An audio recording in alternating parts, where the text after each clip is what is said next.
Сәлем баршаңызға. Бүгін корейский капустадан чимчи дайындаймын. Менің каналыма тіркеліп, видеоны толықтай қарап шығыңыздар.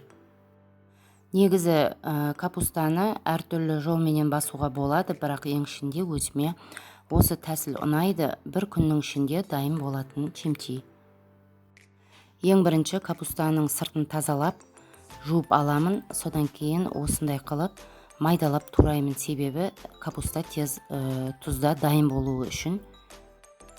Ыдысқа енді капусталардың араларын ашып осылай саламыз да, үстіне кішкене тұз себелейміз, және капуста салып, және тұз себелеп, дәл осындай қылып барлығын орналастырамыз.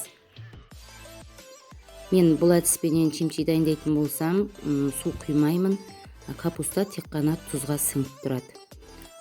Бұл таңертең егерде осындай қылып тұздап тастасаңдар капустаны, ол кешке қарай дайын болады. Міне осылай дайын болған капустаның бетін мен пищевой пленкамен жауып қоямын. Егерде ыдысыңыздың бетін жабатын қақпағы болса, онда сол қақпағыменен жауып қоюға да болады.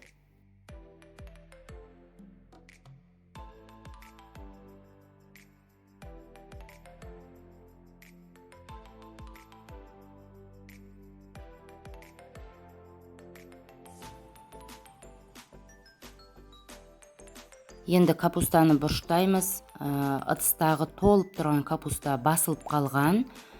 Бұл дегені капуста тұзды өзіне толық сіңіріп алды деген сөз. Мен алдын ала бұрышты дайындап қойдым. Бұның үшін ашты бұрыш керек, сладкий перец керек, және чеснокты үшеуінде ет тартқыштан өткізіп, кішкене тұз себелеп, осылай араластырып дайындап алдым.